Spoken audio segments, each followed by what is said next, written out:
Moving on, humiliation was complete for India in Indore today as they lost the third test of the Border Gavaskar Trophy by 9 wickets to Australia within 3 days. After Nathan Lyon's 8 for 64 bowled India out for 163 on the second evening, Australia needed just 76 to register their first win of the series. R. Ashwin had Usman Khwaja caught behind with the second ball of the day, but Travis Head and Marcus Labuschagne settled in and took their side over the line in just 18.5 overs. While Australia now have a chance to draw the series 2-all, one test match remaining, India will still retain the Border Gavaskar Trophy, thankfully, having won the previous series between the two teams. A confirmation of the scorecard, the trouble began early for India in this match as they were totally taken in by the pitch and succumbed for just 109 in the first innings. Australia managed 197 in their first and then bowled India out cheaply for 163 again, which is 76 needed for a win. It was never really a bother for the visitors. Now, what has also come under question as far as this test match is concerned is the quote poor pitch, possibly will be raised with the ICC. But the question is, why does this keep happening? Why does this surprise the Indian team? Or is it just about poor skills?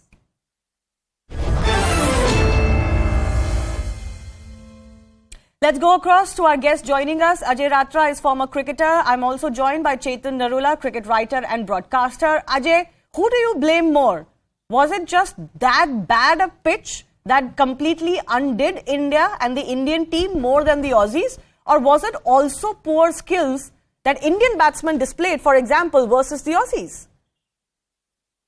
See, basically, pitch was the same for both the teams. If you ask this time that India lost because of pitch, then we can say that India won because of pitches in the earlier test matches as well. So I would say, yeah, it was a very difficult pitch to bat on, especially against the spinners.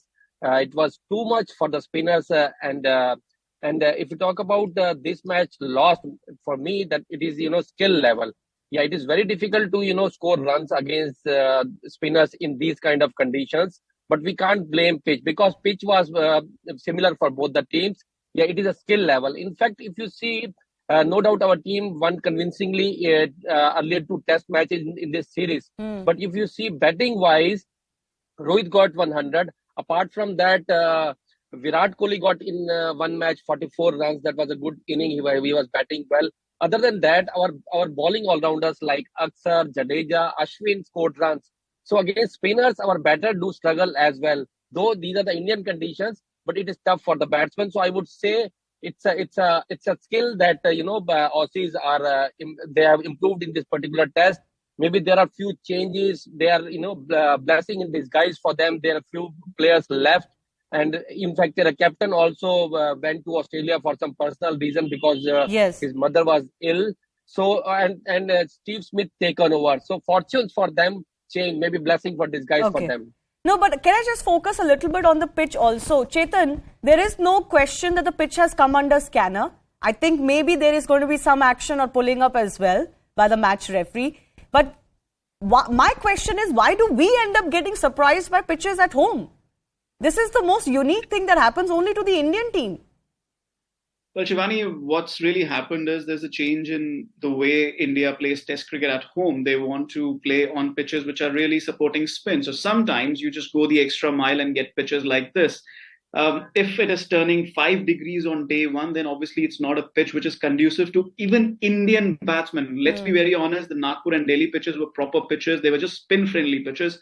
This was a raging turner from day one and surprised the Indian batsmen as well. And it was really an unfair pitch, not just for the batsmen, even for those watching or even for the broadcasters, the match getting over in 2.1 days or something like that. So it was an unfair pitch. Why are we getting surprised? And like Ajay said, it's a question of skill. This Indian batting lineup has always had issues with spin.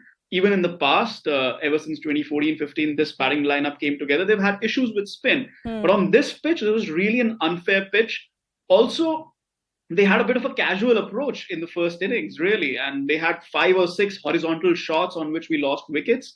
Even if we had got like 180 runs in the first innings, the result would have been very different. So a mix of casual approach, a mix of really unfair pitch for both sides, not just for the Indian side. So yeah, but ultimately Australia ended up winning, which is an embarrassment. You play at home, you produce pitches which are supposed to favor you, and you end up getting bamboozled by that pitch. It is extraordinary. It is absolutely unheard of and mind-boggling that this happens. So maybe the BCCI also needs to look at it. But you're right. What did we do out of the situation?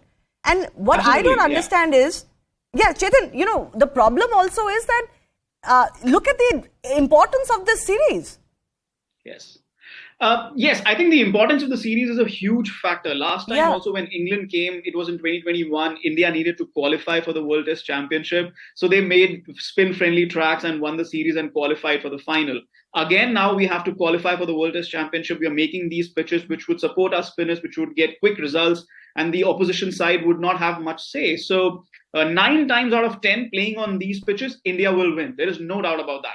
On the 10th time, you're going to get such a result, which is what's really happened. So if they cut out the casual mistakes in Ahmedabad, they'll probably get a good result in India's favor, and we'll qualify for the World Test Championship. But at the end of it, it all comes down to the schedule, the international schedule. I mean, you have to qualify for the World Test Championship. You're playing T20 and ODI cricket all through the year. So you get this chance to play Test cricket at home. You have to make pitches like this. And honestly, it's really unfair. Do you really have to? Do you really have to? Chetan, that brings me to my next question. Ajay, is the Indian team that is wanting to be recognized overseas just not confident enough of playing on a decent pitch, even at home?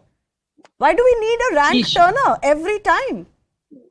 Actually, Shivani, we don't need that much rank turner.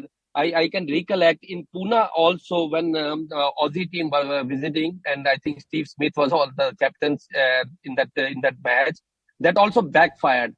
So if we have a pitches like normal Spain, India is a favorite. If it is too much, then it's like anybody's game. Even the less stronger teams, they have an advantage in that. Maybe one reason could be because that match was supposed to be in Dharamshala, but Dharamshala ground was not ready due to its renovation and all. They have relaid their grass and everything. So they have shifted that match to Indore. So maybe because of that reason also Curator did not get much of the time, and also this match is happening after the whole domestic season. So pitch was used as well. Maybe it did not get much time, and that the backfired. Well, for a board like BCCI, I'm not sure these are good excuses to make for a Border Gavaskar Trophy. I just don't understand this. But just 1 second, Sabah Karim, former cricketer, also one of the experts for the Women's Premier League on Sports 18 and Geo Cinema, is now joining us. But before we talk about the WPL, Sabah, since I have you, I want to take your take as well. Was this just a bad pitch? If so, why do we get these bad pitches? Why do we play on such pitches at home? Or was it also poor skills from the Indian batsmen? First up, Shivani, I think this is a substandard track, not conducive at all for Test cricket. And I was listening to Ajay's and Chetan's input as well. And I feel that India does not need to play on tracks like this. I think we are capable on playing on normal Test cricketing wickets, in which we are capable of actually beating Australia. We have done that in overseas conditions. We have gone to Australia and have beaten them on those kind of tracks, and we could have done that here also. I think the whole issue comes down to this qualification for World Test Championship final. We did that last time around. We prepared substandard wickets against England, and we did qualify. After England, they won the first match, and then we came back and we won the series. We went on to play the World Test Championship finals, although we lost to New Zealand. I think ICC or all the home stations, they need to come together and work out a system, because this is not actually conducive for Test cricket, Shivan. And I don't think it is good for broadcasters. I don't think it is good for viewers. I mean, Test cricket, this is the India-Australia Test match happening here, Shivani. This is the number 1, number 2 battling for a Test win. Why would you prepare a wicket which is so lopsided and so much in favor of spinners? And Chetan is absolutely right when he says if a track offers 4.8 to 5 degree turn on the first day itself, then it means that it has taken all the other 2 or 3 aspects of the game out of the picture. And there is no need for that. Absolutely. It brings me to the point that, you keep doing this. Obviously, when a visiting team comes in, as was the case when the Australians landed in India, all the chatter was about the pitch. And all of us Indian fans were getting very enraged that, the Aussies are already playing a mind game and they're talking only about Indian pitches. Well, look at what you produced in this series of 4 Test matches. Absolutely uncalled for and really undesirable. I do thank Chetan and Ajay for joining us. Sabah is going to stay with me. And that's because